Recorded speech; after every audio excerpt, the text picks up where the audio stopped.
I didn't walk in on them kissing. I walked in on them transferring money. There they were, Celeste, my wife of 34 years, and Mason Hale, my company's chief financial officer, standing over my office computer like thieves in a church, whispering numbers I'd written decades to earn. $20 million. That's what my screen showed in motion, a transfer draft from Mercer Industries Holdings to an offshore account I'd never seen before. For 10 full seconds, I just stood in the doorway. Celeste froze first. Mason didn't. He clicked one more key before turning around, pretending I hadn't just watched him commit a felony. My heart pounded so hard I thought they could hear it. The air felt thick, like drowning on dry land. I wanted to scream, but my voice stayed trapped somewhere deep in my chest. Harlan, Celeste stammered, her voice too soft, too trained. You weren't supposed to be here. I didn't shout. I just asked, how long? Neither of them answered. The only sound was the faint buzz of the transfer confirmation and my heartbeat in my ears. I stepped closer, looked at the number again. 20 million. My lifetime. My legacy. My trust. And that was when Mason smirked. It's not what it looks like, he said. Then explain why you're using my password, I replied. Celeste's hands trembled. She whispered, please, Harlan. Just let me explain. I didn't let her finish. I clicked cancel, and the system asked for reauthorization. My finger hovered over the mouse. That's when I saw the look between them. Not panic. Partnership. My stomach dropped. I pressed log out. I turned to both of them and said quietly, lock this room. We're not leaving until I understand why you just tried to rob me. They tried to talk over each other. Celeste cried. Mason rationalized. It was temporary, Mason said. A holding account for investment opportunities. Don't insult me, I cut in. You picked the Cayman Islands because you thought I wouldn't trace it. I'd built this company from the ground up. Mercer Industries wasn't a startup. It was a 40-year-old network of contracts, investments, and loyalty. And now, the two people I'd trusted most were trying to bleed it dry from the inside. When Celeste realized there was no escape through words, she tried emotion. You were never around anymore, she said, her voice breaking. You care more about that company than me. I wanted to believe her. But I'd seen her eyes when Mason looked at her. Not love, not guilt, but alliance. You chose the one man who signs my checks, I said quietly. That's not loneliness. That's calculation.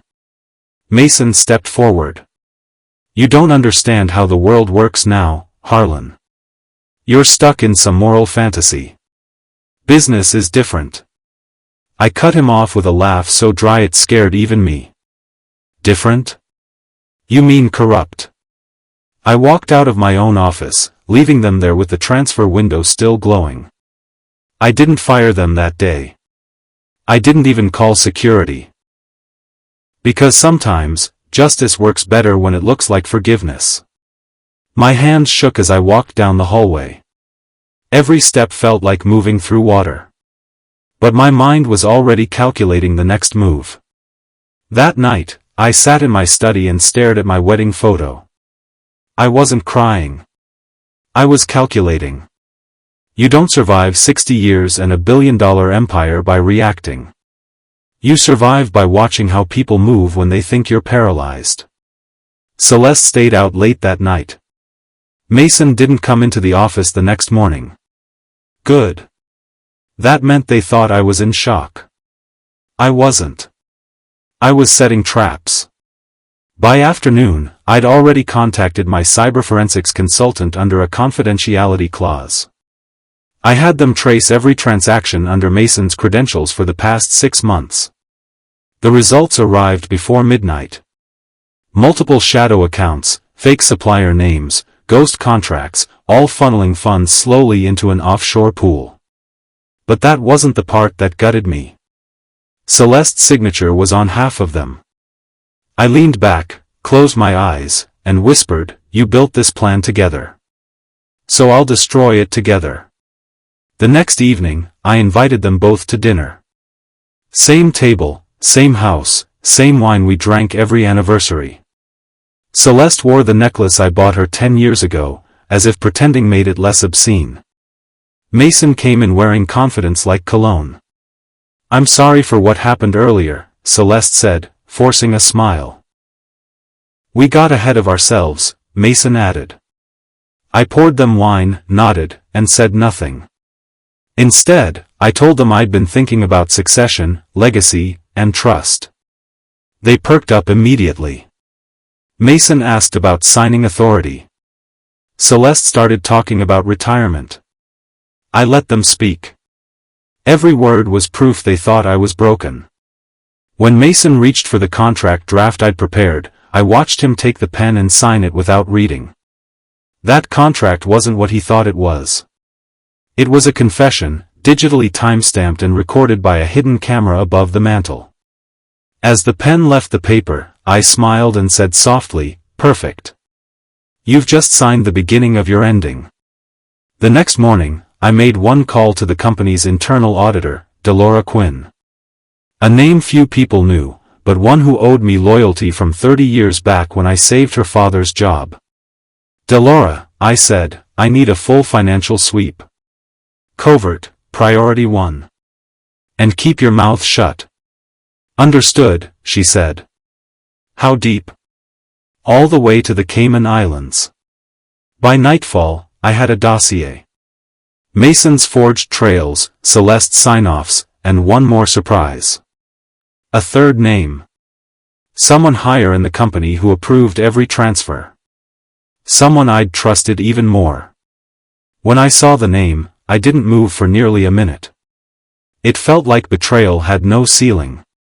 "So it's not just my wife and my CFO," I whispered to the empty room. "It's someone sitting at my boardroom table." I spent the night staring at the name on the dossier. Reginald Parrish. Chairman of the board. My oldest friend. He'd stood beside me when I founded Mercer Industries. He'd toasted at my wedding. And now his name was stamped on approvals that let 20 million disappear. By morning, I wasn't angry. I was clear. You can't wage war in a fog. So I called Reginald. "Lunch?" I asked. "There's something I'd like to discuss before the quarterly meeting." "Always," he replied, warm as ever. "Old times, right?" We met at the country club. He looked tired, guilty in a way only I could read. I didn't confront him. I asked about his family, his investments, his health.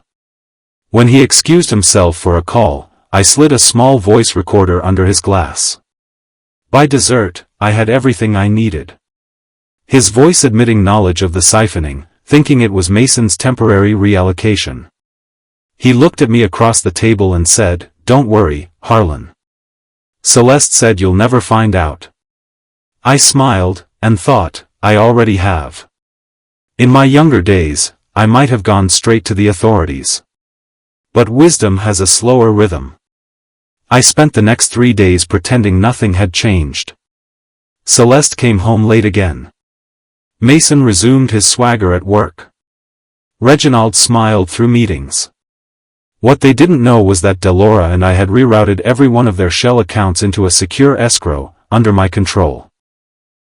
By the time they noticed their Cayman accounts were frozen, the internal audit had already started. Quietly. Efficiently. Legally. Celeste called me that night, voice trembling.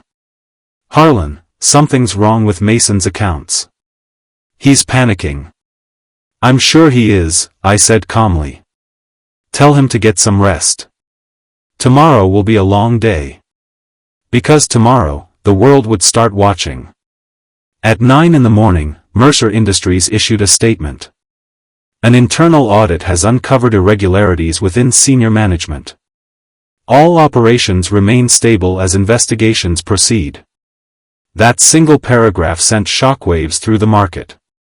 Reporters started calling. Investors wanted answers. Mason disappeared into his office. Reginald didn't show up to the board meeting. Celeste came to my office, pale and shaking. "Harlan, please. You're destroying everything." "No," I said softly. "I'm restoring it." I showed her a folder, her signature on every transfer. Her hands trembled as she whispered, "I didn't mean to hurt you." "Intent," I said, "is what separates mistakes from betrayal." For the first time, she realized I wasn't vengeful. I was done. That evening, Mason tried to flee the country and ran into someone he never expected. Me. I found him at the private terminal, duffel bag in hand, boarding pass half torn. "Going somewhere?" I asked. He froze. Sweat broke down his neck. "Harlan, listen. It was Reginald's idea. Celeste just followed along." "I know," I said. "I've heard your confessions already." He frowned. "What do you mean?" I turned my phone toward him, the video from the dinner. His signature, his words, his arrogance. He sank into the nearest seat. "What are you going to do?" "Nothing cruel," I said. "Just honest." Then I handed him a choice, a document that offered leniency if he cooperated with federal investigators. He signed. Not because he trusted me, but because he had no one else left to. As I walked away, my phone buzzed, a message from Delora. "Reginald just wiped his servers. We have 1 hour." Time slowed. We raced the clock, my forensics team pulling every last trace from Reginald's digital vault before it vanished. At 58 minutes, Delora looked up from her screen. "Got it. Offshore ties, stock manipulations, shell directors, all leading back to him." I didn't feel triumph. I felt relief, quiet, heavy relief. Not because I'd won, but because I'd kept my soul intact while doing it. That night, I sat on the balcony, watching the lights of the city I'd built. Celeste's side of the bed was empty. My home was silent. But my conscience wasn't burning. It was clean. And then, just before midnight, I got a call from a journalist who said, "Mr. Mercer, we have your story, and the world needs to hear it." The journalist published the story. "Billionaire betrayed, CEO uncovers $20 million conspiracy inside her own company." Within hours, my face was everywhere. My voice, my pain, my calm interview clips went viral. But what I didn't expect was the backlash, not against them, but against me. People called me the cold wife, the manipulator, the woman who set her husband up. The world didn't see justice. They saw strategy. So, I decided to show them the truth myself. Celeste called me live on air, crying, asking for forgiveness before the cameras. Celeste appeared on national television, dressed in remorse and tears. She said I framed her. She said Mason was my scapegoat. She even showed fake documents proving I forged transfers to ruin them both. The internet ate it up. Sympathy tilted in her favor. I felt the old anger rise, but I reminded myself, control wins wars. Delora called, whispering, "Ma'am, the forged documents, they came from your own printer." Someone inside my circle had turned. When Delora sent me the access log, the name blinking on my screen was my son, Ethan Mercer. I drove to Ethan's penthouse that night. He looked terrified before I said a word. He told me Celeste blackmailed him, claimed she'd expose his gambling debts if he didn't help her. For the first time, I saw my reflection in my own child's fear. He wasn't my enemy. He was my collateral damage. So instead of rage, I offered him a way out, to make things right by playing inside Celeste's plan. He agreed, trembling. That same night, Celeste texted him. "We move on the last account tomorrow. If your mother catches us, we destroy her completely." I installed a micro camera in Ethan's watch, the same one I gave him on his 21st birthday. Through it, I watched Celeste and Mason in her hotel suite as they prepared the final transfer. But what they didn't know was that every account they were about to drain had already been restructured. Their siphon now redirected into a government-monitored fund. I let it happen. I wanted them to press send. They did. And within seconds, agents moved in. Celeste's face froze when she realized the bank alert said, "Account seized, federal hold." But Mason didn't get arrested. He vanished in the chaos, leaving only a note addressed to me. "You were never the target." The note led me to an address in Baltimore, a storage unit registered under my late father's name.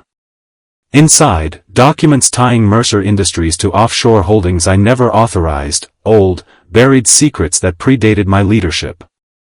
It wasn't just Celeste and Mason. Someone had been bleeding the company for decades, long before I discovered this mess. As I dug deeper, I realized Reginald Parrish wasn't the mastermind. He was the cover. Someone else had been watching all along, pulling every string. The last page of the file revealed a name I thought I'd buried years ago. My former mentor, Harland Graves, the man who taught me everything I know about control. The file in my hands felt heavier than paper. Harland Graves, my mentor, my father's oldest ally, was declared dead 15 years ago. But the records showed transactions in his name last month. I flew to Maryland to visit the estate he supposedly left behind. It was empty, except for a desk still warm with cigarette ash. Someone had been there recently. On the wall, a single message carved into wood. "We finish what your father started." My phone buzzed with an unknown number. A voice rasped, "Hello, Harlan. It's time we spoke about your inheritance." I met him in a dim waterfront warehouse, older, slower, but alive. Harland Graves, not a ghost. He told me my father's empire was built on secret war contracts and political payoffs, the same channel Celeste and Mason accidentally tapped into. He said I was never meant to discover it. "You built your life on clean numbers, Harlan," he said. "But purity is a lie in business." I recorded every word. When I asked him why he resurfaced now, he smiled. "Because someone had to clean your mess. The woman you married works for me." Celeste walked in from the shadows, standing behind him. Celeste confessed everything. She was planted years ago to monitor me, to protect Harlan's hidden assets. Falling in love was an accident. Betrayal, she insisted, was never personal, just survival. But I saw regret in her eyes. She admitted she tried to stop Mason, but Harland ordered the siphon to test my loyalty. He wanted to see if I'd break or evolve. I told him he was about to witness evolution. He laughed, dismissing me as the same sentimental fool. I pressed send on my phone, transferring our entire conversation to every major financial crime unit in the country. Sirens echoed before Harland finished his sentence. Agents flooded the building. Celeste was dragged away screaming my name, and Harlan smirked even as he was handcuffed. "You still don't get it, Harlan," he said. "You've only burned the surface. The real rot is underneath." He was right. Within hours, global markets reacted. Mercer Industries stock plummeted. My name trended again, this time with fraud, cover-up, and collapse. Justice suddenly felt like ruin. Delora burst into my office, holding a hard drive. "Sir, before they took her, Celeste left this for you." The drive contained hours of recordings, Celeste's voice documenting Harlan's network, her guilt, her attempt to shield me. She risked everything to expose him once she realized I wasn't corrupt like the rest. Through her final message, she said, "If you ever hear this, Harlan, know that I did love you. I just didn't know how to love clean." I sat alone in my office, listening to the woman who broke me save me. The authorities cleared my name using her evidence. The world saw the truth, and I was left with silence. That night, I received a letter with no return address. The board wants you gone. Tomorrow, they'll vote to remove you. The boardroom smelled like varnish and vultures. Men I'd mentored, hands I'd shaken for decades, wouldn't meet my eyes. The vote to remove me took less than 10 minutes. 20 years of loyalty, erased by fear and bad press. As I stood to leave, one director whispered, "You built an empire, Harlan, but you forgot to build protection." I smiled faintly. He was wrong. I had built protection, just not the kind they understand. On my way out, I passed the portrait of my late father. The frame was crooked. Behind it, I saw a sealed envelope addressed to me, in his handwriting. I opened it in my car, shaking. Inside, a letter dated 25 years ago and a single key marked Vault 317. My father wrote, "If you ever find yourself surrounded by traitors, this will remind you who you are." Vault 317 belonged to a private bank in New York, one my father co-founded under an alias. When I opened it the next morning, I found original deeds, offshore ledgers, and the patent for a new AI system registered only under my name. It was worth more than the $20 million they tried to steal. The final line of the vault ledger read, "To be activated upon board betrayal, contact Delora Vance." My assistant's real last name. When I confronted Delora, she didn't deny it. She told me my father hired her years ago, not as an assistant, but as a protector. She's his goddaughter, a quiet guardian meant to watch over me from within the company. "Your father knew greed would come for you, Harlan," she said. "He made sure you'd have one clean hand left when it did." Together, we began reactivating his dormant patent, a revolutionary data encryption platform he'd hidden for decades. But that night, someone broke into my home. The intruder's face appeared in the dark. Mason Hale. Mason looked nothing like the arrogant man from before. He was desperate. He confessed that Harlan's network was collapsing and that Celeste was found dead in custody under mysterious circumstances. He wanted immunity in exchange for evidence against the remaining conspirators. I listened quietly, recording every word. When he was done, I told him, "You don't deserve prison, Mason. You deserve truth." Then I handed him the file proving he was never supposed to be the thief. He was manipulated by Harlan to destroy me. He cried, broken. As Mason walked out, I whispered, "Justice isn't revenge, Mason. It's balance." The next morning, he turned himself in. A year later, Mercer Technologies rose again, not as a restaurant or finance empire, but as a cybersecurity firm protecting others from the kind of betrayal that destroyed me. Harlan died awaiting trial. Mason served his sentence quietly. And me? I lived in quiet peace, on the same coastline where my father once taught me how to build instead of destroy. When journalists asked how I survived, I told them, because I never fought to win. I fought to understand. The camera cut, but I was still speaking to the world, to every betrayed soul listening. Revenge isn't power. It's peace, when you finally stop needing to prove who you are. As I left the interview, a young executive handed me a letter sealed with the same family crest my father used. Inside, "Harlan, the network isn't dead. They're coming for what's left."